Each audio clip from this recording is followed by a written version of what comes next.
Armağan diyen şarkımız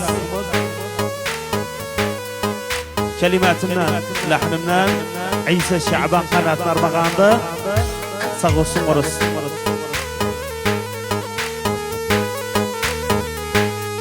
Yarımın gözlerine baktım böyle vuruldum. Yarımın gözlerine baktım böyle vuruldum. Bir baktım aşık oldum, yana yana min kaldım. Bir baktım aşık oldum, yana yana min kaldım.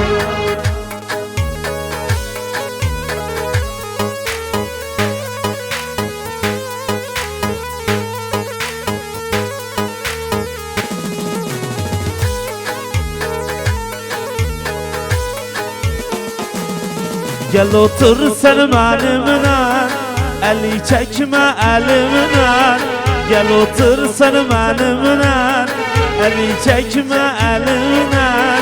Aşıkım ben sana, çıkmayı sayıp elimden.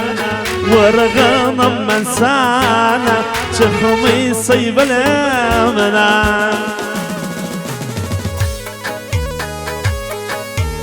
Allah Allah.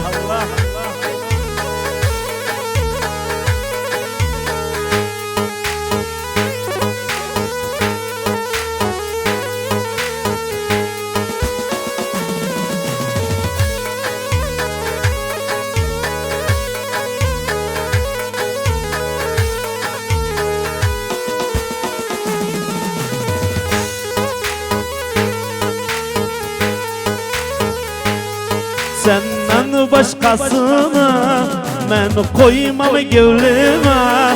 Senden başkasını ben koymam gönlüme. Seni çok sevmişim, dinime imanıma. Seni çok sevmişim, dinime imanıma.